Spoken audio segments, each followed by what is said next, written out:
Welcome back, everyone, to the number one podcast of the decade. This is our 10th episode, and it's a special one for us. We're going to be celebrating this episode with a nice pour of blends, and we got some biscuits. It's a weird combination, but these biscuits are called Chit Chats, and they're sent to us from our listeners from New Zealand. So thank you, and shout out. Cheers. Cheers, guys. All right, few updates for our listeners. Over the next few episodes, we will be available on many social media platforms. There will be an interactive / visual version of the pod available on YouTube. The biggest change we will be doing is that we're rebranding. We are now officially Incognito Banter. So, So along with the biscuits, we're kind of saying a farewell to Chit Chats, huh? Yep. Well, I mean, the chit chats are not going away. We're still going to be doing chit chats, but I think it's just better SEO. Let's just be honest. It's just better SEO. We stepped away from the chits anyways for Yeah. a hot It's minute. been a minute. Right? So At least this way we could be more interactive with the listeners, and they could give us some feedback via our social medias now. So that's exciting. Yeah. it's the only way. Otherwise, they don't know who the hell we are. And I mean, honestly, like most of the conversations we have is just banter, right? Like we just banter with each other. I see what you did there. Exactly. And we're anonymous. So the name just kind of fit in. So it's been a while since we've recorded or been in the studio together. We've kind of taken a little hiatus due to the holidays, and we wanted to make this episode special. So a way that we're doing that actually is, for the first time, we, along with the blends and the Chit Chat biscuits, we have our first guest coming on to our podcast. I'm very excited about that because our guest today is a real life Renaissance man, a marathon runner, entrepreneur, computer scientist, and Guju rapper. He's inspired all of us, and I'm excited to have him on the show. Please welcome Harsh Patel. Thanks for this amazing introduction, but it's all fake. The only thing that's actually true about it is that I am a real life man. and not a Guju rapper. I was and a Guju rapper, you got to be right. I'm not a good rapper, guys. I have never recorded. All right. I mean, first guest. How do you feel? Is there a lot of pressure on you? Because, I mean, we don't feel pressured at all. No, I don't feel pressured. You guys did a great job. Just making you feel comfortable.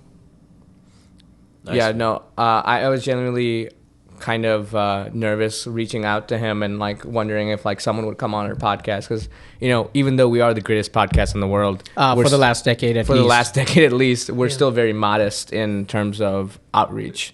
Yeah. And viewership, man, right? Like Yeah. they just haven't discovered us yet. We're the greatest. Yeah. Just not many people know it yet. But I want to know a little bit more about Harsh today. But I think before we do that, I know the normal flow of the show is we talk about some things that are going on and discuss what, some things are happening. But I really, truly want to focus on our guest today. So we'll just do a quick headline roundup of what has gone on. Yeah, so, I mean, none of this should be a surprise to you guys, right? We have some stuff going down in the Middle East right now that's impacting a lot of us, whether it be directly or indirectly. India lost the World Cup, unfortunately. Oh, man, in don't cricket. remind me. Attack on Titan ended. I definitely think we should do a deeper dive at some point on that, whether we liked it or not. And, I think there's some, not mixed, but I think there's definitely some discrepancies between the actual manga and the show. And I've been getting into a lot of sports betting, but that's not, headlines. But I think it's just been very frustrating lately. But that's all I got. I mean, honestly, I think it's one of my dreams to have an actual cricketer or of any team, right, just show up on our pod, and we get to interview them. That would be That'd be so cool. That would be so cool. I would love to be like a fly on the wall. Yeah, that's my absolute dream. I've been watching so many podcasts where they do that. One of us has to become very good at cricket very soon. I feel like make a name for ourselves. If you guys continue it, I mean, I'm sure you guys will attract people like that. Thank you. No, that's very kind of you. That's the vote of confidence we needed. So along with being kind, let's learn a little bit more about you. So describe in your own words. Describe Harsh Patel. Wow, like we're about to interview him. I'm about to talk about why I deserve this senior software engineer job. But no, just tell us a little bit about your life. Basically, okay, so one thing I would say is that I want this conversation to be just me trying to get to know you, because, you know, we don't know each other as well as, you know, So one would want. Yeah. So why don't we start from the beginning? Something we know about you is that you immigrated here from India. What was that like? Do you remember it? I don't know how old you Yeah, are. I remember it clearly. Yeah, so like what was that like? One, and then two, like what were some of the big differences you noticed either all immediately or over time between life there and life here? Let's start with that. Yeah, I mean, for me, immigrating here was a horrible thing. I hated it here. I grew up in Mumbai, where there's always people and hustle and bustle. It was a big city, and coming here in the middle of nowhere here, basically in the suburbs here in Chicago, it was a huge cultural shock for me, and I was not happy. But then I feel like over time I made friends, or maybe like in high school and college is where I really started feeling like happiness and like just being Just like being part of the country, you being know, a like, part, being accepted. Would you say you fully? Yeah, so college is around when you fully felt like an American. Is that how you think about it, or not? or like home. Yeah, like made America it your was home, basically. You're right. Yeah, I agree with that. Not even, yeah, probably would say college. College was really the time. And yeah, now I feel like I'm becoming like more of a patriot. Much very opposite of what I was like when I came to America. I mean, that's really interesting. Quick question for you. When I immigrated, I had these giant belt buckles of bulls. And like, I mean, we're talking about Like Texas style? like Texas style, but not. Belt buckle. First of all, I mean, you had me at belt buckles. To begin with, one, and two. Why bolts? I don't know. Oh, that okay. was just a thing. My parents were like, Maybe, yeah. maybe you thought all Americans were cowboys or something. I mean, this was not That a doesn't decision seem made by too me. Far. That doesn't seem too far off from. Yeah, that's believable to me. Actually. Fat, steak eating bull riders, I guess. Yeah, and then I mean, the funny thing is, like, when I went to junior high, like I would wear these, you know, like right off of, like, you know, a new immigrant, basically wearing these belt buckles and thinking that I'm this style shit. kid. And what I realized is that I got a nickname from that, and you wouldn't expect this nickname at all. Bullshit. No, I mean, that would have been good. That would have been creative. I would have been actually happy if that was the nickname. Yeah, let's see. I got the nickname of Taco. I just didn't. I love that. I love their like, oh yeah, it's a colored person in like a Texan belt. Taco. So I never understood how those things were connected. So my question to you, Harsh, is more around, did you have any of these instances where, like, I don't know, I mean, you came from India, so like I think the toilet system is very different there too. Did you have any issues there? Like, I don't know. Some like embarrassing stories, or like just something you had to adjust, like something you didn't realize adjusting. Like me personally, when I first came here, I didn't know what tag was. So my first day of like second grade, these kids were nice enough to be like, hey, you're playing with us and you're it. We're playing tag. And then they all ran away from me. And I just went on with my day because I'm like, okay. All right, I'm it. It's like, when does this game start, man? Is this after school? Like, Is you're this a planning game ahead? or I'm just it? No, in my head, I'm like, these kids just fucking ran away from me. I had no idea what the word mad meant. I mean, in India, you think you're crazy. But in America, that means angry. Oh, like, oh, okay. Like, are you mad I at get me? you. And I was like, are you trying to say, am I crazy at you? I'm not in love with you, girl. Like, shit. Dang, all right. Oh man. But yeah, I like that you said girl. I know, And then you said, I'm not in love with you. So Yeah. yeah, how many girls were actually after you? If I tell you, you won't believe me. So let's just keep it that. Respect. I really hope your wife sees this episode. Like listens to this episode. I've been around enough married She men to know. doesn't believe me, so I know.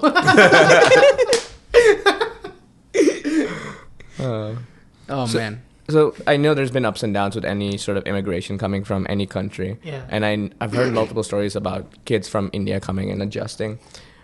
So we're looking back at it now, seeing how you're very accomplished in your career, accomplished in your personal life, have a nice family, and, you know, like you just mentioned, you're married. If you could go back and help your parents make this decision, would you still convince them to come here? That's a tough one. That's a difficult one. I would say yes, because I'm only starting to realize the advantages of being in America. But if you had asked me if like 10 years ago, I would have said no. We're not a political podcast, but I would like to know, what advantages do you actually see being in America? If any other country had the same fiscal policy as we did, they would be in hyperinflation. Oh, really? Okay. I mean, the amount of money we print, the only reason we're not like in like a crazy amount of inflation is because everybody wants the American dollar.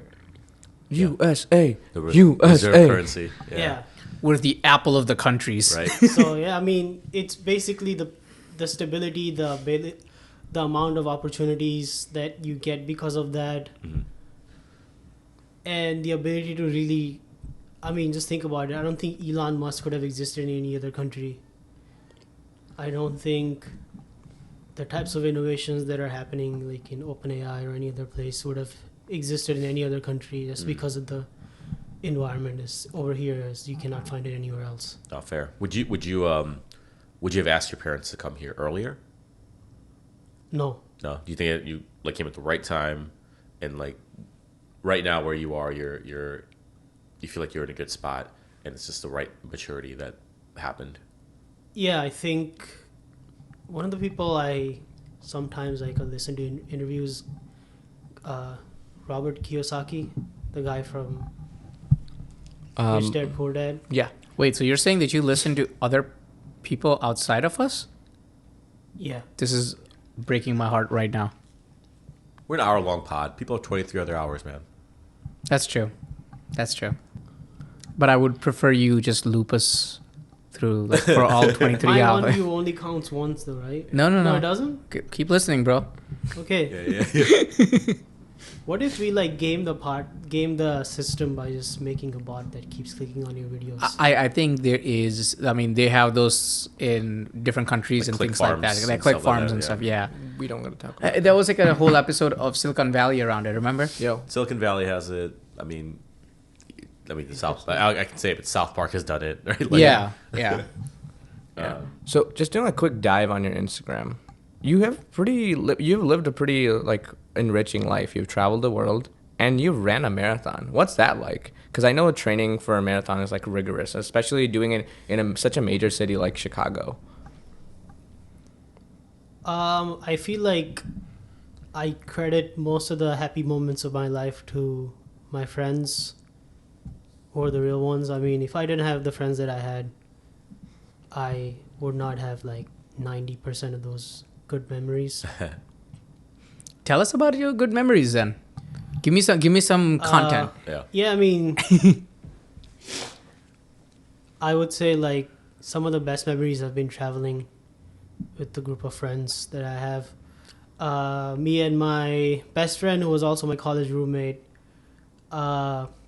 did a huge, almost like I believe it was like 4-city tour right after college. We went to India and we basically went through the northern part of the country, traveled basically the northern part, ate as much food as we possibly could. What was your favorite part? Like what food? Because you're from India, so like, well, how is this any different from like Also, what yeah. cities? Yeah. Oh yeah. Yeah, so here's the thing. I mean, American food, Indian food in America is nowhere as good as Indian food in India. Okay. And me and my best friend were really into Punjabi food, and we literally went to Punjab and we explored like every little. We went to Amritsar, we went to the Golden Temple, which is amazing, That's cool. and we basically explored like all the really iconic places. We went to Kesar Dhaba, which is like 108 plus year old institution, which has been on literally every food TV show you could imagine.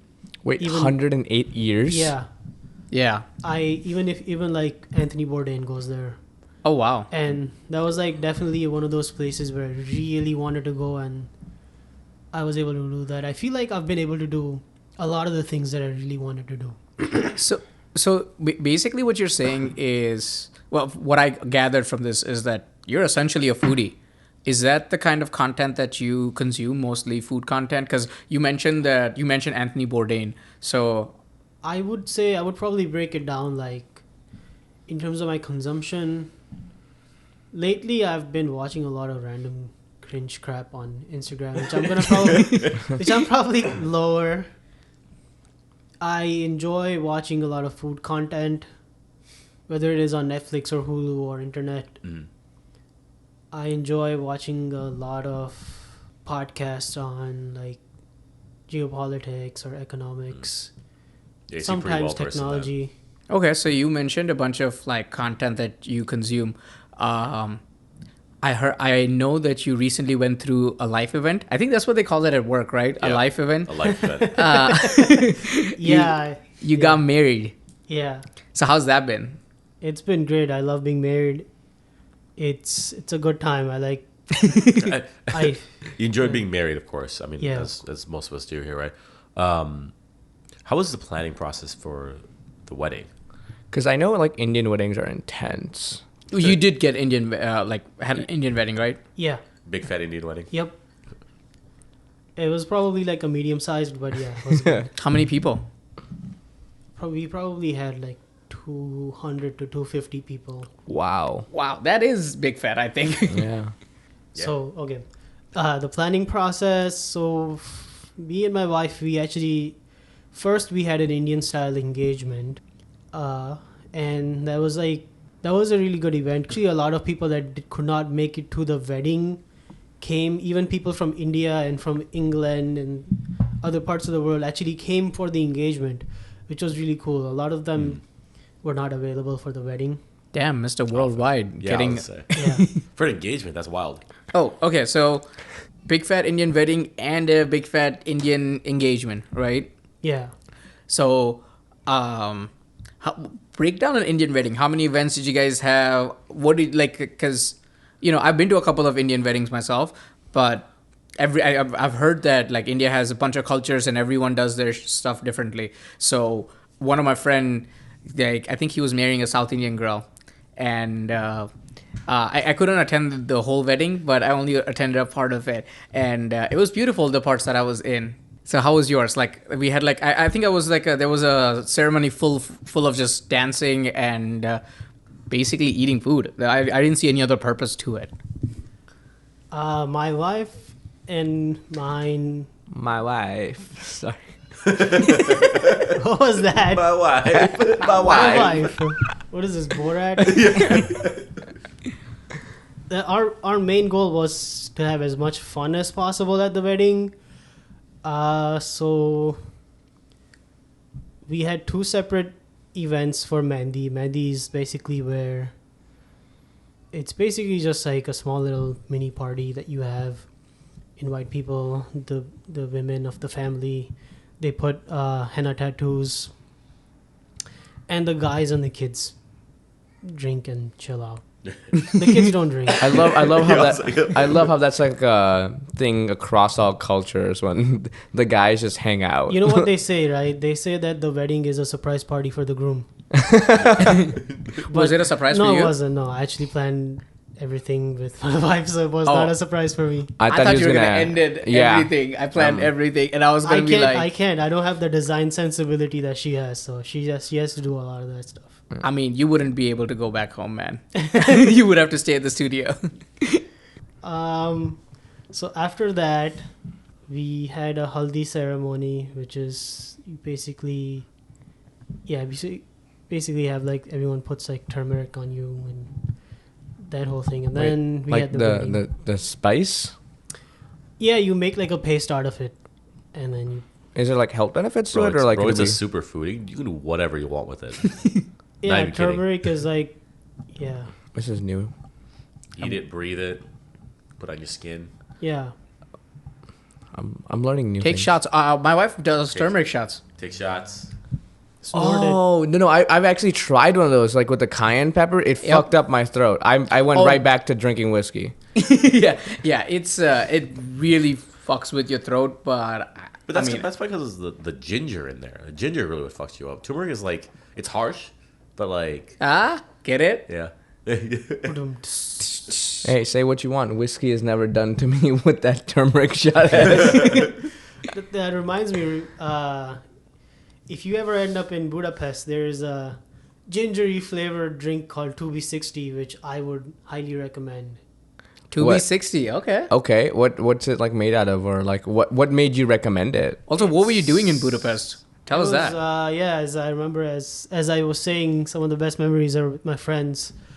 They planned an amazing bachelor trip where they even planned for me to get kidnapped, which was Wait, what? They hired someone to kidnap you, like in Taken? yeah.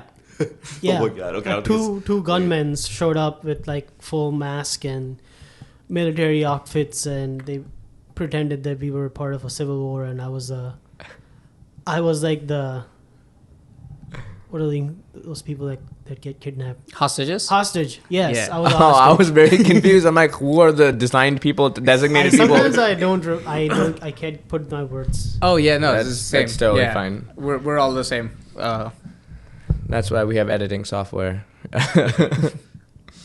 But, okay. So you got kidnapped, and where did 2B60 play into all of this? 2B60 was like, we went out, we landed in Budapest, went to our Airbnb, then we went out for brunch. And the food was okay, but like the guy who owned the store, he was super nice, and he's like, oh, I'll give you guys something. And he gave like every single one of us a double shot of 2B60.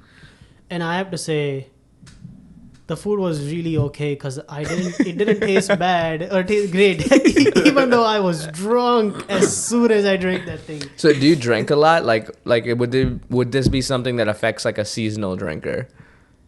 I think it affects everyone.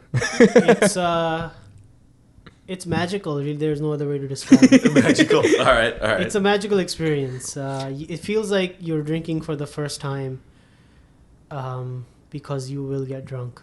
So I did like a quick Google search, and this actually seems like this drink seems like a love child between what we were just talking about with like whiskey and like a turmeric shot, because it's made of like tree root and shit. Yeah, that's so why I I'm brought it up. actually surprised to see how this would get you drunk.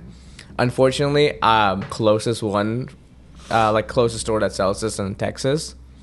So next time we go into Texas, I would love to try this out. we were just there for our vacation. I know we missed the opportunity. Damn. I mean, as long as you guys had some good bourbon. Yeah. Yeah, I mean, Texas. bourbon. I In mean, general. Yeah. Texas is known for good bourbon and good barbecue. All my exes live in Texas like I'm George Strait. that reminds me. I heard a crazy story about you. You invited your ex to your wedding. Yeah. We're talking about weddings. Let's talk about Yeah, that. that was a miscalc on my part. Hey, All right. So we talked about your travels. I mean, so far you told us you've been to India, like a bunch of cities in India. You've been to Budapest. We talked a little bit about your wedding as well. I think the only events we're probably missing, and correct me if I'm wrong, is just wedding and reception. Yeah. And going through your Instagram, I saw a bunch of photos of that. So, looks lit. Like it just looked lit. you know how creepy you can be if you really want to on Instagram? Because like we did a deep dive and we checked people that tagged him. We saw all perspectives of this wedding, and like it felt like we were actually there. Like it's kind of wild just how deep we could dig into someone's life over Instagram DM. Like this is a person we met over Instagram, and now I know a lot about his life. Well, I mean, this is the perfect segue to blaming him for all of this because he works in the fintech industry, right? Yeah. And you know, as an engineer, mostly because you're an engineer, and I blame all engineers equally. So it doesn't matter if you're, you know, working with Sam Altman at OpenAI or you're working at, I guess, Alex Cross. Is that the new CEO of PayPal? Alex right. Chris? Cross, I think it was. Yeah. When I think of fintech, I only think of PayPal. So I don't know. Nothing else comes to my mind. Fintech is a big field. I mean, there's a lot of banks, and at least in America, they're super high tech. Well, fintech includes the banks, includes like these equities trading platforms, includes really anything and everything, right? Like one of the aspirational things that I have in terms of fintech is to be one day work for a hedge fund. Just because I like trading and I like macroeconomics and seeing how the markets react to things. So half of me was expecting him to say is I recently watched The Wolf of Wall Street, and this is just kind of what I wanted to do. I'm not in the brokerage section where all of those things happen. I'm in the back room. Oh, okay. So you don't want to be like tossing midgets in the middle of your workplace. No, I just want to get paid and work on things that are fun. Speaking of midgets, I know you mentioned like bachelor party Budapest, and like a funny story that came up is for one of my other friends, we actually hired someone that is a midget for bartending services. Funniest story is as soon as we got to the airport, I got a text that says that the midget is out of commission. Till this day, I have no idea what that means. I hope that person is okay. Yeah, dude. So I'm so confused. How did the midget get decommissioned? Like, how does that even work? Like, what does that mean? I don't know, man, like, but I hope he's okay. Is all because I was looking forward to like, you know, the drinks that were being served by him. Why hire a midget for that? I mean, actually, I've heard another story where they handcuff you to a midget for the rest of the, like a bar crawl or something, and then the midget tries to go to the bathroom and stuff, and you got to take him. I mean, it's funny, but and also, they're in on it, right? They know. Yeah, they know. Shit, we have to do now. Yeah. I mean, it's a form of business, right? Like, all of this these are services. No one is like abusing them. I think they're all very well respected in this like whole thing. everyone's consenting adults. It's yeah. It's all for fun and games. But it's still funny. Like, it's funny that like this is a thing that like, oh, I'm gonna handcuff you to another person, and they're gonna try to get you in as much trouble as possible. Yeah, imagine that. That's okay. crazy. But Insane. going back to asking questions to Harsh about his job as an engineer. So like, what would you describe as your ideal day of work or like ideal field? I know you mentioned that you mentioned to us before we started the podcast that you're actively almost wrapping up your master's program as well. Yeah. And what are you specializing in again? Machine learning. So you're specializing in machine learning. That's like the big buzzword going around, right? Yeah, I'm lucky, I guess, ended up timing it right. Mm-hmm. 3 years ago, I read a book called Super Intelligence. It's by Nick Bostrom. He's an AI researcher. I'm not sure. I think he's from University of Cambridge or Oxford. I don't know. But I could only read really just half the book because what he was saying beyond that point seemed so sci-fi to me. But the reason why I got in was eventually we're going to be at a point where an AI could be close to a human in terms of its intelligence, or even at par with a human. But let's just say the AI is like 70% of a human intelligence. The point at which it becomes dangerous is the fact that it never stops learning, and the AI can learn all the time.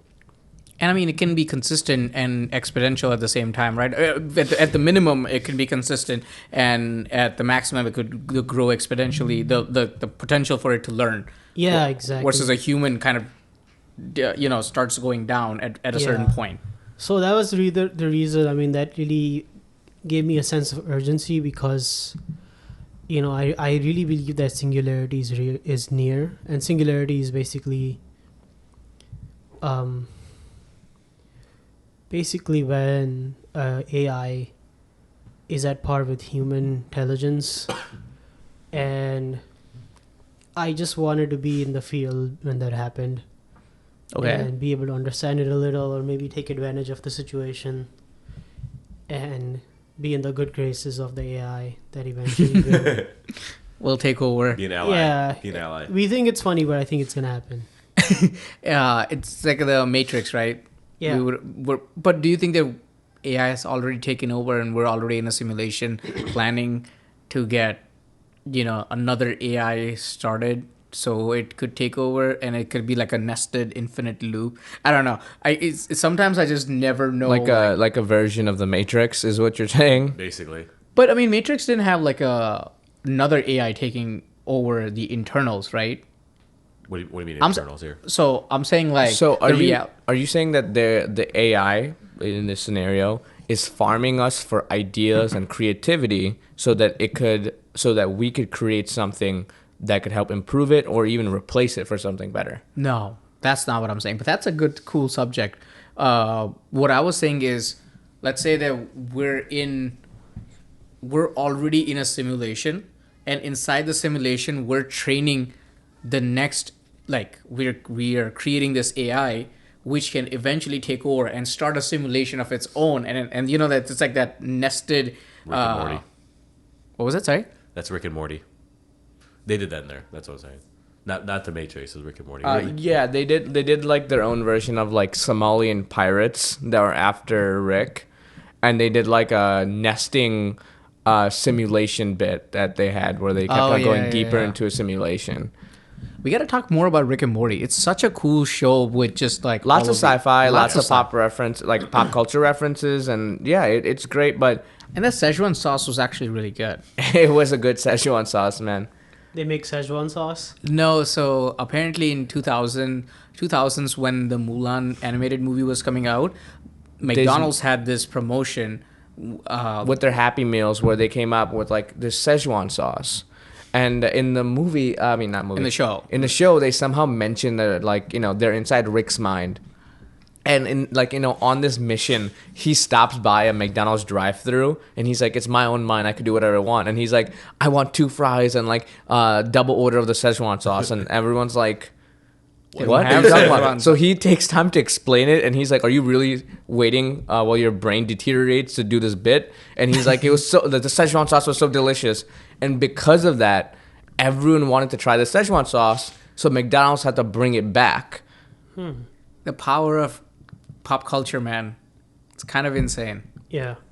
All right. I think we have grilled Harsh today enough. I think we should move on to our next segment. And we have truly seen the light. So our next segment is one of my favorite topics, mega churches. And televangelists. Yes. Hallelujah. Yeah, I know that many people, I think including you, based on the conversations we've had, has a very big problem with the minority being taken advantage of and established institutions taking advantage of said people. Okay. And I think for a lot of people, what comes to mind, especially in America, right, is televangelists and megachurches. So do you guys know anything about megachurches or like televangelists? I think I do. When I think of megachurches, I just think of like large churches that are like self-funded or become like so big that they become like their own profit vehicles, kind of things. And then televangelists are just kind of like I'm thinking of it as like literally like church members just preaching, for lack of better words, via TV. Or maybe it's like different podiums now, but like I think of like, asking for donations, having hotlines, all that kind of stuff while on the air. Yeah, so that's actually It's actually pretty true. So megachurch, by definition, is any Christian church in America with a weekly attendance of over 2,000 people. So there's like stadium size like churches or any place of worship. Wow. Like some notable people. Is Tony Robbins considered? No, sorry, not Tony Robbins. It's not a mega church. He's a it's- motivational speaker. Yeah, sorry. I was thinking of someone else.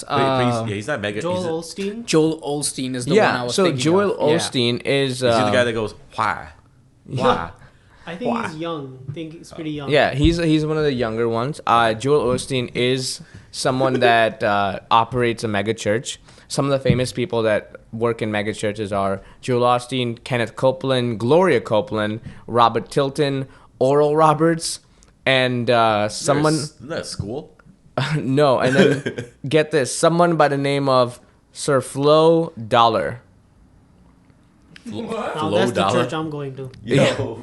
Yeah, his name is Sir Flo Dollar. And like, you know, long has televangelist and some of these mega churches, like you said, taking advantage of lots of like smaller individuals and smaller like underprivileged people. And like just a fact to kind of like It's fear mongering, right? yeah, fear mongering. And a fact to kind of kick this off is just to provide you with some facts. In 2022, mega churches in the United States had an estimated revenue of $13.7 billion, Damn. which was a decrease from 2021 of $14.2 billion due to COVID. Oh, I was Did you say thinking- billion with a B? Yes, billion with a B. And get this. It's tax exempt. All of it. Must be fucking nice. So the reason why this is a problem is because the way that televangelists and these mega churches make money is unethical in a way of seed faith. I don't know how much you guys know about seed faith, but Isn't that basically just donations? It That's what is, sounds like, but under it's guise of, yeah, go ahead. it's donations based on the principle of if you plant this seed, God will give you this money back tenfold as it grows. Man, God must have his interest racking up. Oh, you know how I told you about that guy, Sir Flo Dollar? Sir Flo Dollar is... I really like that name, actually. Yeah, My man Maybe I'm was gonna change knighted. my name. He got knighted. yeah. He or she. He asked his followers for $60 million, and you know why? And Pocket you know, change. and yeah, pocket change. And you know why and how he did it? This is my favorite part. by singing Flo Rida songs. No, he said, Did she have apple bottom jeans? and boots with the fur. He said, I need a private jet to be able to serve God. And you should give this to me in the form of seed faith because I know you want a house. And these are his exact words, by the way. I know you want a house, but you have $1,000 to your name. That's not going to be enough. Might as well give me the money. Oof. Oof. Sir Flo with those rhymes. Flow dollars. Bars. Did the dollars flow to him or no? They did. He did buy that jet. Wow. Cash, actually. Isn't that the guy who says cash? No, so Or is that's it some other guy? That's another guy. That's the Robert Tilton guy. Oh yeah. He said this was actually funny. I think they need to trade catchphrases yeah, I because was gonna say, this what is just this? no. flows. This is hilarious because this guy said, "Oh yeah, I was able to buy $20 million worth of jets cash," and then when everyone was kind of like silent in his 2,000 person mega church, he was like, I sense a lot of jealousy going on right now, and we need to stop that in the name of God. He acknowledged that. He Yeah. acknowledged that? He's like, you should be happy for my like blessings and plant your seeds, so you could receive yours. Oh man. I love this guy. I love like on paper this is so great, like it's great. It's No, amazing. on It's paper, funny. this is exactly who I want to be. But then when I look at it, But then when I you look get- at reality, I'm just like, fuck, these guys are fucking scam artists. And see, you get that. And these people have been prosecuted and charged. And like, I think Oral Roberts was convicted, but he was never put in jail. And Oral Roberts was someone that sold healing waters. He said, wow. send me money and I'll cure your blindness, your lupus, your whatever, with the Yeah. special healing waters. Until the day he died, he was able to exploit the poor and never convicted. Jeez. And the craziest instant of this, like I don't know if you guys know about this, is Kenneth Copeland. He's one of the biggest ones to do this. He has a $6.3 million house that is completely tax exempt because technically it is registered as a parsonage, which is What does that mean? Sorry, it's a church house that members of the clergy live in. Oh. So I didn't know this rule existed, but holy crap. yeah, so the only people that live in that house is him and his wife, of course. He has, $20-30 million worth of private jets that he frequently uses to go on hunting trips to India and all across Asia and Europe with his son. And the real evil behind all of this, in my opinion. Oh wait, we haven't gotten to the real evil yet. No. The real evil is that some of these people, and Kenneth Copeland is like notorious for this, like faith-based healing. Oh no, really? They do. I mean, I knew it existed.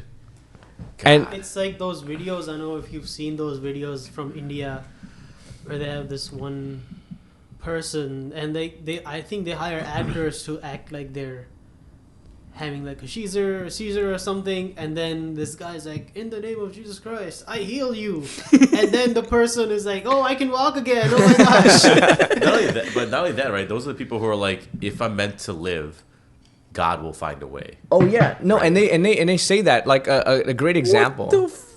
I'm just like blown away. Oh no, you should be. And a great example is like this case of Bonnie Parker.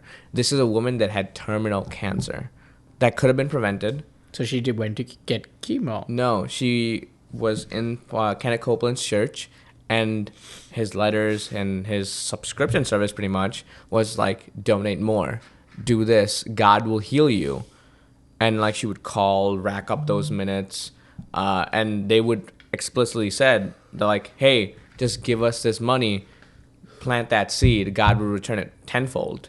And if you go to a doctor, it's a sin. It's because you're not believing enough.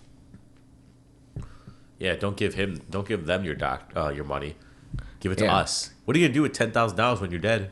Yeah. No, The logic is sound. it's wild because Gloria Copeland, like she's in on this too. It's a family business. Literally said on air, this is a video you could watch. You know you have cancer. You know you don't know what to do about it. But do you want to go to a hospital and get poison injected into you where you're gonna get worse? Or do you want to come to a sermon, have the voice of God penetrate your heart and begin healing? I would want the chemo to penetrate my body. Personally, yeah, I'm of the mindset of like, I'll take the chemicals.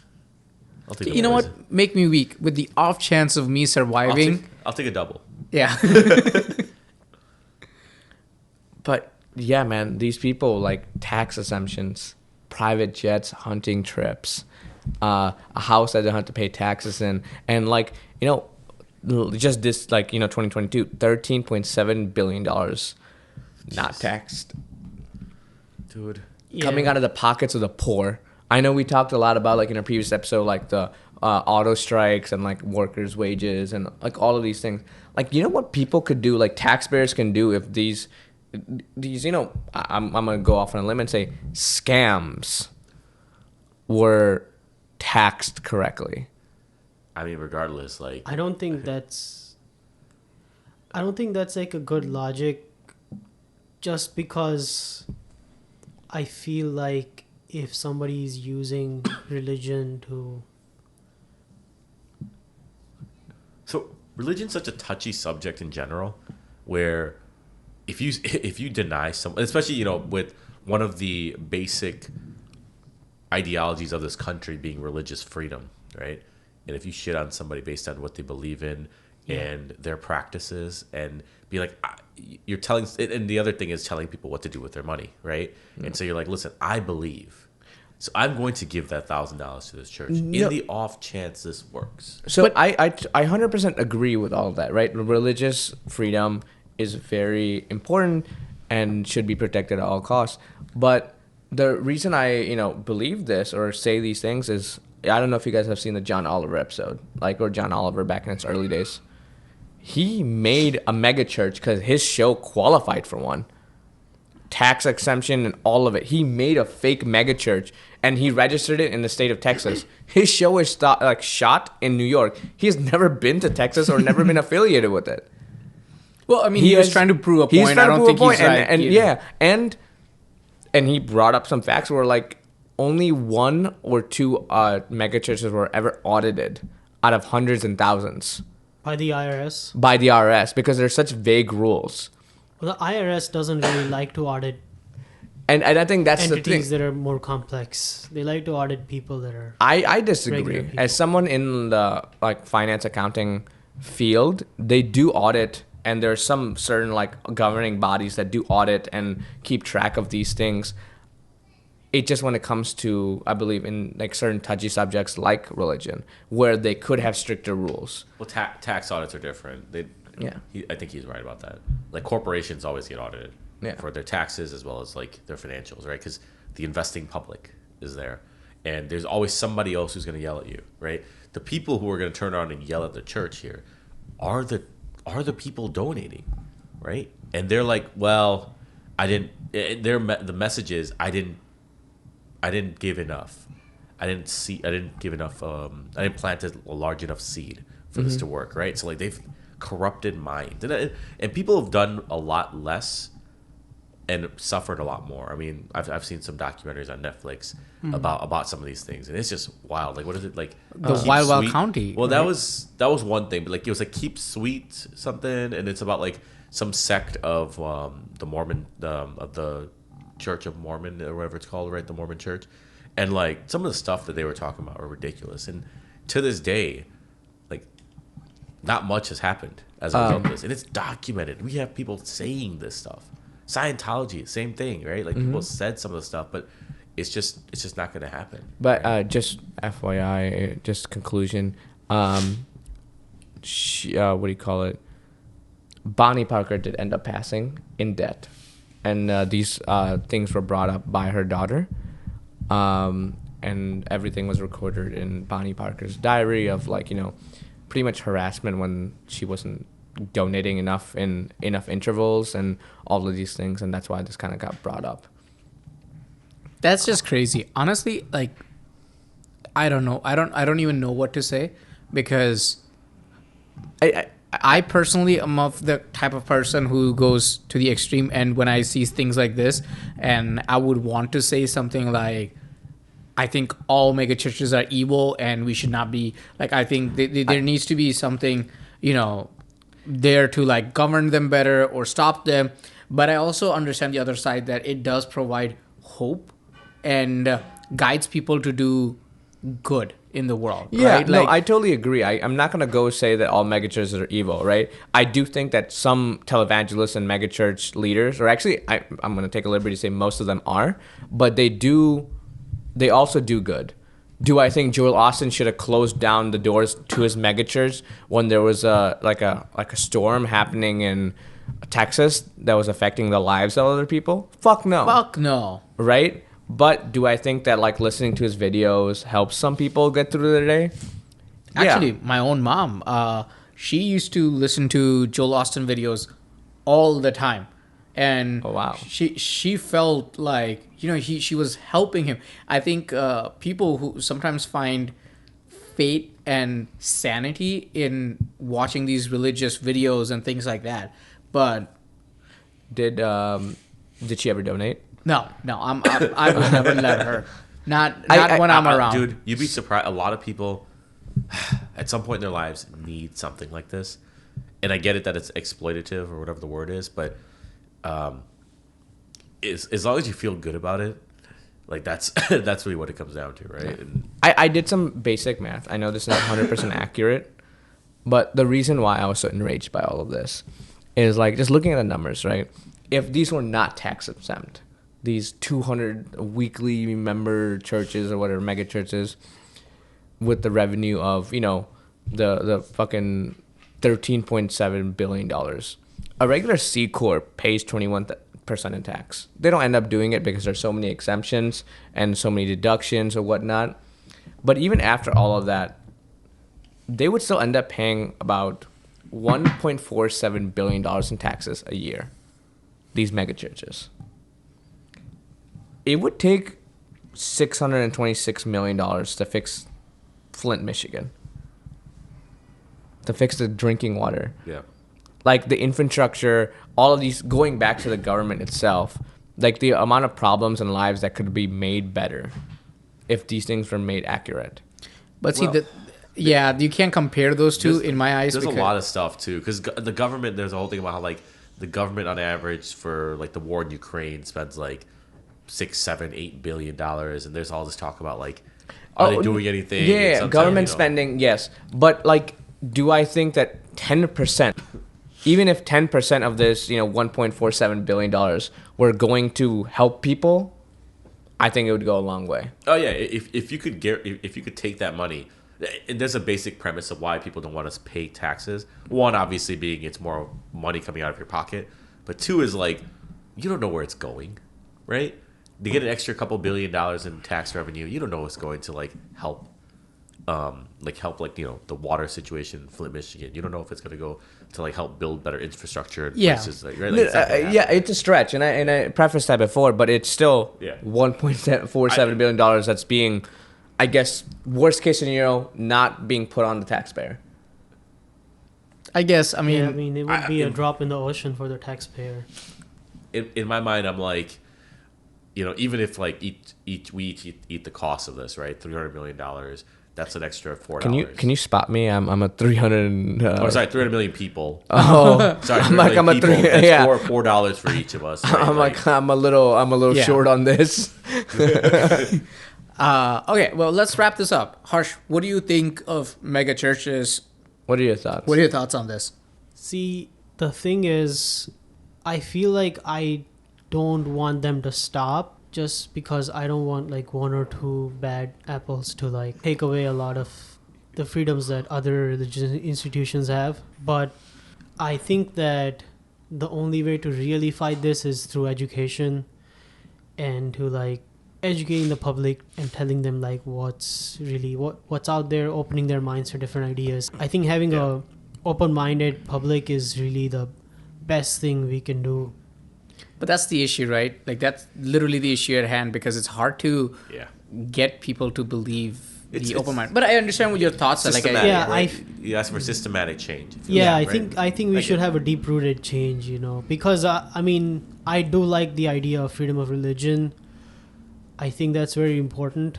But even more important is the freedom to be able to think freely about things, investigate different facts, and I think that the best thing we can do is educate ourselves more.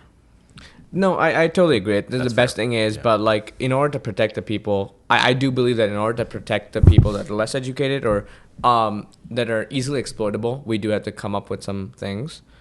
And this would be a great way of doing it. But enough about mega churches, enough about the power of healing. Let me add one more thing, right? Yeah. So controversial and a hot take here, but I actually support mega churches. I'm like, you know what? It's a concept that comes out of capitalism. And as long as they recognize that is what this is, it's not religion first here, right? It's capitalism first. And I fully support that. One. The other side, I'll say, is that once it becomes a thing where you're telling people to not seek help and deteriorating their quality of life, to give money, and when greed completely takes over, that's when I stop to support. And so I'll just leave it at that. Yeah, I don't think you should be selling healing waters that are going to cure blindness and sell that. But if you're like, hey, I have cancer, and you're like, well, you could go to the doctor and he'll inject you with poison and chemicals, even though it's backed by science. Instead, give me the money. I will invest it in God, and that'll turn into your health coming back. Yeah, that's where I draw the line. The thing with this is that this has been happening for all of humanity. And I don't think that you can regulate your way out of this. You know, I mean, because the way it's going to be like you regulate one church, but then some lawyer is going to use that to regulate like some good churches or some. Yeah, no, I get that. Like, you know, Becomes a like legal for every, precedent, right? Yeah. like for every, like, you know, like, well, I forget what the church is, like, Hillsbury Baptist or whatever. Yeah. I think it was the Hillsborough Baptist Church. Yeah, for every one Hillsbury sorry. It's like a bread. You sound like Hillsbury white I bread. keep hearing Pillsbury. What's the church's It's like name? Hillsborough. It's Hillsborough. Hillsborough. Yeah, Hillsborough. So for every one, sorry. I think Obama put them on the list of hate organizations. Yeah, so for every one like Hillsbury Baptist, Yo, it's Hillsborough. What the fuck? Hillsborough Baptist Just leave Church. it. No, I got it. This guy, Hillsbury muffin. It's Hillsbury. Dude, someone feed this man. So for every Hillsborough Baptist church, there's always like good churches and good leaders in religion that want to help you and teach you in faith. And I'm not the most religious person, but I do believe in spirituality, and I do believe that it does help people in their times of need. I do agree that this is something that should be dealt with, but it is, like you guys, I agree, it is something very sticky or touchy subject that you can't really just have a band-aid to fix this big problem. Yeah, and I think you put it the best when you're like, you can't regulate around this. Yeah. You're right. Yeah, I think the best thing we can do is educate people. You know, like some people are just assholes, and like Yep, that's exactly what I was going to say. and like sometimes there's no way around it, and like, you know, there's some gray areas where you don't know if someone is the asshole, and I love that because sometimes it's like, am I the asshole? I knew it, and I'm like, you know what? This guy is an I asshole. love- The answer is yes. I love this. This one- takes us into. This takes us into our next segue of Am I the Asshole? So, Harsh, I know you've heard some of our previous pods, and I know you love Reddit stories. So we got a really good one for you, and I want all your opinions on it.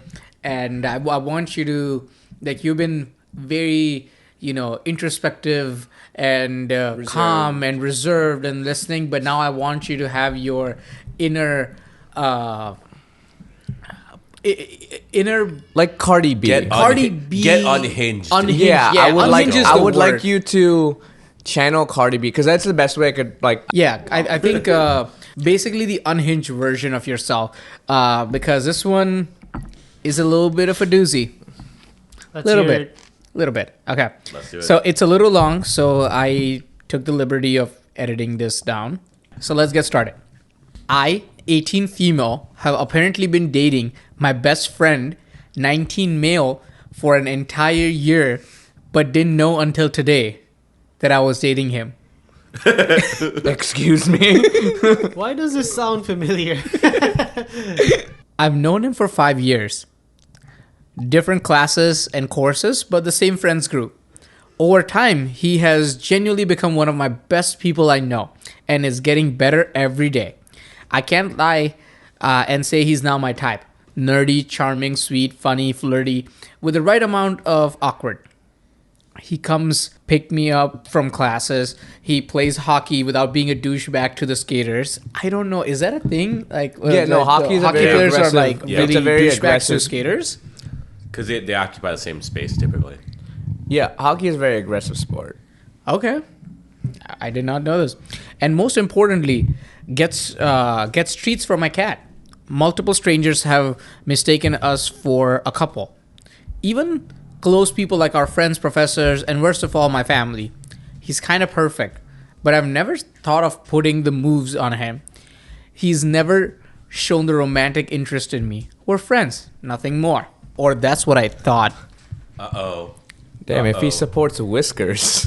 I This don't is think not they friend. mentioned. I'm gonna be 100% honest So with yeah, you. I was saying he is not. He is not a friend. Just not friend stuff. Okay. I'm gonna continue with the story. Today he was spending the afternoon at my dorm. Something he started about a year ago, basically. He's laying on my bed, mindlessly watching Sonic cartoons, when he says, verbatim, "So baby, where do you want to go this Friday?" Matter of fact, this is the first time I've been called baby by him. So that shocked me. And instead of asking why, I froze and I was like, what's happening on Friday? Bold fucking move. I want to see if he posted on Reddit also. The other side. I That no. was the story. What? That was the story, or is No, there no, no. more? There's so much more. No. This is some master manipulator, manipulate. I respect this Jedi dude mind, now. mind trick. Yeah, this is a Jedi Yeah. mind trick. Like, this man literally would just like gaslit her into a relationship. So Leo. Inception right here, man. he turns to me and kisses me. Again, first thing with us. Hugs my waist and goes, "Our 1-year anniversary, idiot. I'm making reservations." At this point, I'm frozen. I genuinely don't know what to say. Fucking Hall of Famer gaslighter, dude. Dude, step aside Ron Weasley. This guy. This is one way to escape the friend zone. Yeah. This is the boy who waited. Yeah. No. I don't know what the word is. Alright. I'll come back to you later. Yeah, the dude I thought was my best friend, who never showed interest in the dating thing, is under the idea that we've been dating for a whole year. I'm silent while he continues hugging me and scrolling on his phone, racking my brain thinking about what to tell him when his phone starts ringing. When his phone basically starts ringing. It's his mom, which he puts on the speaker, and she deadass goes, "Hi, are you still with your girlfriend?" He got his moms into this? Yeah. Bro. So This is Some the people really have supportive parents. Yeah, I would be so pissed because as the guy, like him, I'd be so pissed. I'm like, dude, 1 year and she is not put out at all. That's wild. That, like, listen, if him hugging her is something like, and they're just chilling on bed, is not something that she finds weird, which she didn't, because, like, you know, the other stuff where he called her baby, she called out, but this she didn't. well, they're just chilling next to each other. What best friend? What's What's a girl best friend in college that you had that you cuddled with on bed on her bed? No, he wasn't Pretty cuddling sure with no, her. she finds About this you. weird too. Yeah. But like, yeah, she didn't seem taken aback by the hug. It was the kiss. No. It was a long. She's all being, of she, the whole thing. the whole thing, the Yeah. hugging happened that has never happened before, like the waist hugging, right? You know, Oh, okay. I get this you. was all first So time. he got his I- moms to like gaslight her. So listen up. The whole family's involved. He may have in this gaslit game. his mom. Mastermind, dude. This guy went from like basic simp to mastermind in all in one sentence. Dude, game recognizes the game. So basically, she goes, "Oh, so now his mom thinks we're dating too?" He tells her yes. Asks why she called. She asked for help with the private stuff that I would not divulge here. He turns to me and goes, "Sorry, I'll be back in a bit, sweetheart." I just nodded. I was just like, "All right, see you in a bit." No questions, no Babe. screaming, just acceptance. He gets up to put on his sneakers and leans down to kiss me again, which I just accept at this point. It's a nice kiss, besides the fact that I don't mind it's somewhere else. Wait, Wait, What do you mean? say the last part again. Yeah. Excuse me. Repeat that. Like she wants him to kiss her somewhere else. Kiss her in the down no. under. She Australian? Oh, sorry. He gets up to put on his sneakers and leans down to kiss me again, which I just accept at this point. It's a nice kiss, besides the fact that my mind is somewhere else. Oh, okay. Mine is somewhere. Well, Oh, yeah, dude, but- I thought she wanted in a down under. She's like, yo, this ain't it. Like, try again. Try again. Try it in the outback. He leaves and I get a text from his coach. "Tell your boyfriend to come tomorrow at 9. He'll only listen to you if it's from you." Wait, hold The on. coach? The hockey coach, Texted the girl. the girl, Okay. He's a I'm hockey like- coach? His hockey coach. his hockey coach. Okay. So she's like, "The fuck you mean only me? You're responsible adult. tasked to train these hockey players. Why do you depend on me bringing him to you? But that led me to a rabbit hole of finding out who knows we're dating. Apparently, majority of the people I talk to think / quote unquote know we're dating, except her. She didn't know they were dating. This refers back to the whole thing what Harsh said, where it's like the wedding is a surprise party for the groom, but like this is the flip side of it. This Feel like whole ass relationship. yeah, is one day restaurant. this girl, like from what it seems like, is just gonna show up to a wedding and be like, "Oh no, this is mine. I thought my friend just gave me a ring on a beach." Okay, I don't think it's a prank solely on the fact that his mom called me his girlfriend. They don't have the closest relationship. She's very traditional, conservative, and religious Korean woman. Always serious and does not play around. When she realized early on that her son did not agree with many of her opinions, she stopped caring for him to the fullest, only keeping it civil for the rest of the family and friends. There's nothing he could have done to have her go along with something like this, especially when she wants him to marry a young, nice Korean girl, which I'm not. She's a white girl. The person who's writing this story. Alright. I don't know what to do. I mean, he's a great guy. Don't get me wrong. And if the last 5 years are anything to go by, he would be / is question mark A great a great boyfriend. I love this. Yeah, no, you're not getting Korean moms on no pranks, dude. I could tell from experience, Korean moms don't fuck around. Maybe even in the future, a husband. But I've never looked at him that way. So I can't say I love him. When this occurred, it was like the glass shattered and I saw him completely different. And the way he looked at me and the way he talked with me and the stuff, nothing was basically the same. I can't sit here and pretend I love him like that. I wasn't thinking about him in that sense at all this time. But on the other side, I don't want to hurt him. He clearly thinks that we have been together for that long, so he has to have strong feelings for me. And I don't want to step on them and scar him like that. I can't just keep dating him, though. Something that I've apparently been doing for the last year. In my I love this so much. in my defense, who dates someone and just not like ask them about it? I just don't know what to do. I'm scared and angry and disappointed in myself for not recognizing the situation sooner. Feels like I'm stuck between the sword and a wall. That's a weird way of phrasing it. A sword on the wall, That's not like weird, a yeah. rock in a hard place. Listen, I think the sword refers to his dick. Ah. That's what I think. And he's putting up against the wall. Oh, okay. Exactly. Last thing I want is to hurt him, but I also don't want to lie to him. How should I go on about this with him? All right. How would you guys tell him or break this to him? Or would you guys break this to him? I want Harsh to go first. All right, Harsh. Okay, so I guess first things first, is she the asshole? No, I don't think so. I feel like she's clearly in a relationship with somebody who's either she's completely delusional. Oh, she's completely Wait, Either wait, she's wait. Is this an Am I the completely- asshole? Yeah. No, okay. I was wondering because I'm like, it doesn't feel like. Yeah, okay. Sorry, go So ahead. there's like one of two possibilities. Like either she's completely delusional and she just doesn't want to accept the fact, and I'm sure like they've had conversations and she's not remembering them, which is less likely. So I think that she's basically getting manipulated by this guy. So she's not the asshole in this situation. I think she should be clear and Just tell him, right? just tell him, because How would you tell him? more Imagine me being the guy and you're the girl. And can you tell me exactly what you would say in this situation? Harsh, I'm telling you, we've been dating for a year now at this point, and you have no fucking clue.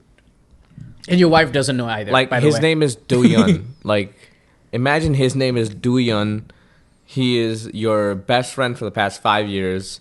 You feed his cat. How'd you come with the name Do Yun? It's a very stereotypical Korean name. Is that right? Okay. Yeah. And your wife doesn't know. So go ahead. I mean, I totally get like what type of awkward situation this person is in.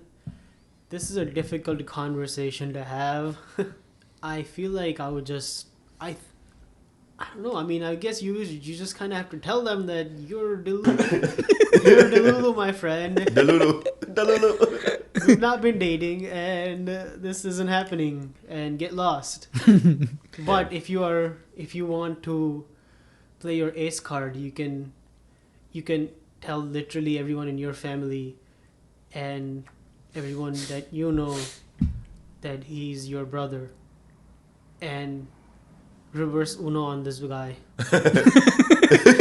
Uno reverse. I like that. Gaslight the gaslighter. Gaslight Yeah. the gas. I Gaslight love the this. gas- That's throwing propane. Yeah. Just What about the rest of you guys? What do you guys think? All right, let me go real quick because mine's not that not too hot of a take here.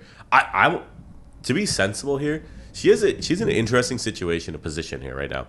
She can just either go and tell him, be like, "Hey, listen, I didn't know about this, blah blah blah," and look like an idiot, or test the waters. Be like, "Hey, what is it like to be in a relationship with this guy?" First of all, does she want to? It seems like she's mixed. Whether she says yes or no, but she hasn't really committed to anything, right? She's just more like, I never saw him this way. I never thought of it that way. But now, like, the floodgates are open. And now you know how many other people already think this.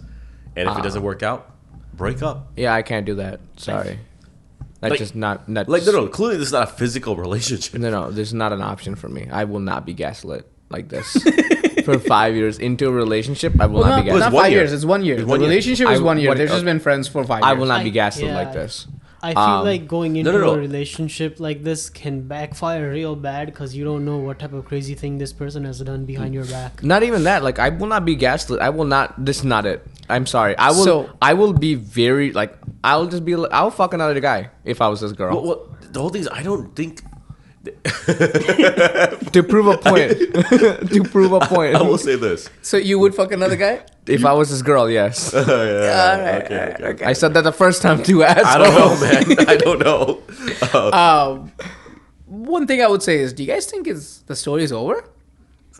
I didn't think so, but... I thought so. That's what I was led to, but maybe I was just getting gaslit. Oh, So, okay, listen. He's the good sir, boyfriend. you guys got gaslit. Yeah, so the last thing I'll just say is this is like, it's because I'm a curious person. That's the only thing. Like again, no. If another month goes by and That this sounds is like, sexual. and you find because now you know that there's shit going on outside of your purview. I guess I don't know how fucking stupid. So this chick is. here's my perspective on it, right? Even if I want to pursue a relationship with this person, I would have a very different conversation where like, hey, and I called them out. We're like, yo, this was not it.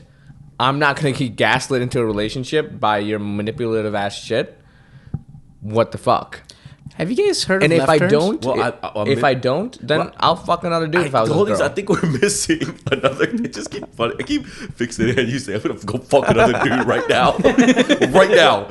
I keep the thing I think we're missing is that I keep thinking that there's something like a conversation that happened that she just like forgot, or she has like some disease or something that she forgets. Have you guys seen the movie 50 First Dates? How she Yeah. fucking forgets everything every day. So Yeah, wait, I have a I question. don't- that was like my first potential No. situation. Yeah. So have you guys heard of right turns? Yeah. Yeah, you take a right turn. Yeah, we're about to take a left turn. Dang, and that's harder. That's harder to do here in the States. Why am Yeah. I getting so much gaslight? Podcast. Welcome to the podcast. Welcome to the Welcome podcast. to the pod. All right, so here's an update. Before you comment, I've sent a text to Meetup, and I somewhat already know what I'm going to say. I'll try to do an update post after 48 hours. 48 hours. Avers from New Jersey, motherfucker. Damn. Things to clarify. I understand that not kissing and taking slow, so these are a bunch of people asked questions and she answered it. Basically, the not kissing part and they're basically taking it slow because of the religious aspect of things. She's white and she wasn't born in Korea, neither was he. Was not born in Korea. He was Korean, but his family still upholds traditions even in a foreign country. They did not have pet names because apparently the comments were like, if you're in a relationship for a year, wouldn't you have like nicknames and pet names for each other? And she's like, no. I have nicknames for friends that I absolutely despise.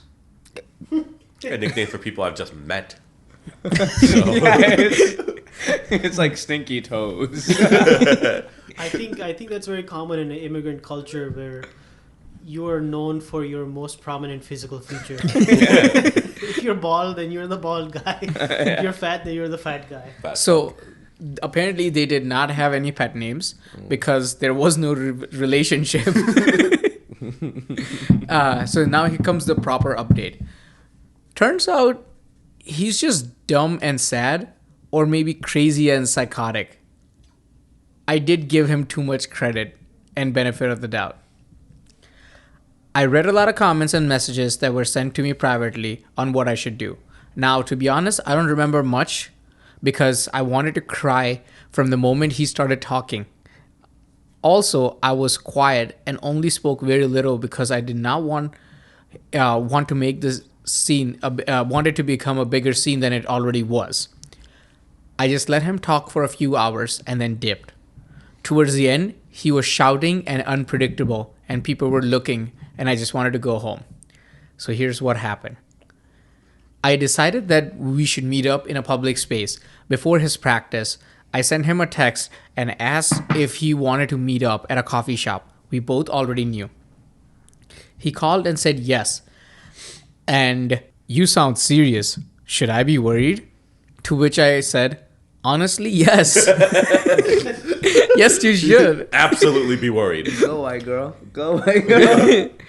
He told me to stop joking and then went on to his practice. Fast forward to a couple of hours.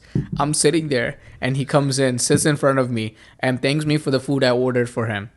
We Yo. start eating. Yeah, and wait. This is something we have not addressed. This is a Korean man playing hockey? Hey, he's No. great. Oh, maybe you got some head trauma from. Okay, I get it. From all the hits to the face. Yeah. we start eating. I'm a nervous wreck, and he realizes, which leads him to asking, "Are you really okay? You didn't seem good a while ago, and from what you said, I'm actually worried now." So I lay it out on him. I asked him why he thinks we're dating, why does everyone else, and what led them to thinking that. Now he's just quiet, and I'm just looking at him, and he does not say anything. Stuff after that is a bit fuzzy because I wanted to cry. He said something like, "I didn't really think he could actually date. I didn't really think we could actually date if I asked you up front." To which I said, "That's how relationships usually work though. What? You ask." To which led him on a tangent about women in general. Opinions that he shared with me and said to my eyes with no regret. While I saw in front of me was no longer my best friend of 5 years, it was a boy who grew up to be a man and to have very damaging idea of a woman. Stuff that I would assign to immaturity, but he had nicer things to say when he was 14 than he said at this age. Yeah. He interrupted me and asked, which led him to speak more about women this way, since he never let his family, most predominantly his mother, influence him into these antiquated ideas. He was quiet for a while, and that did give him some pity until he opened his mouth again. There are these podcasts that let me know everything I needed to. "Oh, so you're a Tate fanboy." He starts arguing and yelling that it's not about him. It's about what's right and wrong, how things should be. And to be honest, I'm not really listening to him at this point. I just want to get out of there and cry. But I'm stuck listening, but nothing is registering. Some of the milder things he started yelling are about women and about the relationships with food that they have, and how they should have limited amount how we're so vulnerable and emotional, and how menstrual stuff like periods are just a hoax. Yo, this girl's probably looking at her cheese melt like, what the fuck? Clearly not been in the relationship for any time at all. Like, Yeah. from the things he's saying. And then he said, he said basically I was no doubt lying when I couldn't walk from my period pains because I wanted his attention, and that no girls can possibly feel a greater pain than a man. My God, dude. He also This guy's said, an idiot. yeah, he also said that when we were talking about his course, something to do with car parts, it was not cute and sweet of me, let alone women in general, to act dumb and pretend I'm clueless, because that thing does not make me more appealing. She's like, I genuinely don't know anything about cars. And this guy was like, it's just not cool that you're acting that you don't know about fucking cars. He's just like, dude. I love this guy so much. He tells me I'm not a perfect woman, whatever that means, but he would still like to date me, I love him. but couldn't tell me because I would say no and ruin his fantasy. I love him so much because he's pretty much like your shit, but it's okay. I love you, And I'll but accept still, you. But you're still good. But you're still too good, where you'll say no to me, and I just can't handle that. So I'm gonna live in this fantasy. This is That's so stupid. this is So that's exactly what she says. She says, I tell him, you're so fucking stupid. The limit You does not j- exist. Holy shit. You genuinely could have dated me if you had just asked. You could have had everything, but you started listening to the opinions of guys who have nothing. How sad can you be to pull a stunt like this instead of asking like a normal person? He starts yelling at me that I'm wrong and they know what is right, starting a whole rant that I don't have the strength to listen to. I stand up and start walking, but he grabs my arm. Oh no. And more people start staring. I tell him to let go, and he only does when I threaten to call the police. I left telling him to never speak to me again. She's now home and she has blocked everything and told some friends about what happened. So that's basically it. I feel bad for this lady. She's like, I feel distraught. Like, that was a nice friendship. It was a pillar of my childhood, and now it's gone. beat his So- ass, bro. So that's that. I thought I had a nice friend by my side, but guess not. Never trust a guy, even if you grew up with him. They'll disappoint you eventually. I mean, it's okay. She's been hurt, and I understand the walls that she's putting up at the end of it. I'm not gonna go too deep into that, but like this guy, like master manipulator. I Yeah. love it. I fucking love it. I do have to say that like Andrew Tate and these like alpha male podcasts are the modern day televangelists for me.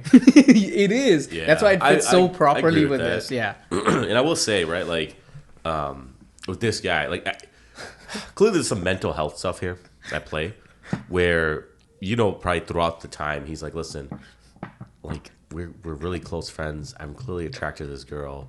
Blah blah blah blah blah. And then he like sought like something to help him. He chose poorly and went to Andrew Tate, the extreme on the other side.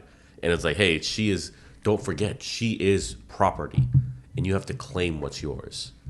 And that's probably what he tried to do, right? And that's where he went wrong. If he'd listened to probably anybody else, So we keep fixating on him though, but I do feel for her. Like, she lost a good friendship. Like, she Oh, yeah. relied on this, right? It was, No, she didn't lose a good friend. well, at least in her she head it lost a was. manipulator. well, No, but in her head, she, for the last 5 years, Yeah, it was a big part of it. Like a big, pillar- relation- pillar in a her big life. relationship sense, fell yeah. apart. Yeah, I for love sure. this dude that he took like the Alex Jones turn, where he's like, periods are fake, the frogs are turning the water gay. Like, like it just. No, that sucks. Like, losing friends in general is like hard. Like, especially someone you really rely on, because she did say this is someone close to him. But yeah, dude. That guy, I have to give it up to him, man. Like, Like his mental like deterioration had a hell of a run. He's like, I can't have this girl. Fuck her. Women are liars about their periods. And you know what? I'm dating her anyway. In my head. And now we're gonna make it real. And then she's not good enough. Harsh, what are your final thoughts on this situation? Good riddance. That guy is a manipulator, and I hate him.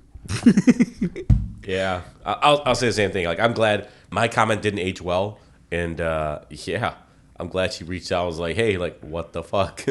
Yeah. Well, this was a good story. We talked about a lot of cool stuff. We got to know Harsh, and Harsh, we would love to have you back as well. Anytime you feel free, maybe, if you do something cool with machine learning and AI, please, don't get too famous for us. Let us invest first. Yeah, let us invest first. Yeah, we're down. But no, thank you guys so much for sticking with us for 10 episodes. Big milestone for us. We hope to reach more of you guys and talk more about all of these subjects. I know we have lots of things we want to talk about next episode, but special shout out to Harsh for coming out, and thank you guys so much. Harsh, do you have any closing thoughts? Just thank you guys for having me on. This was a great experience. And yeah, definitely would love to be back to talk about a lot of other things. But yeah, overall, I thought it was a great experience. Thanks for having me. Oh yeah. I'll say the same thing, man. 10 episodes. I didn't think we'd make it past 1. And the fact that we're in double digits, it's awesome. Can't wait till we hit triple digits. All right, guys. Good night. Let's hit the hay. Peace out.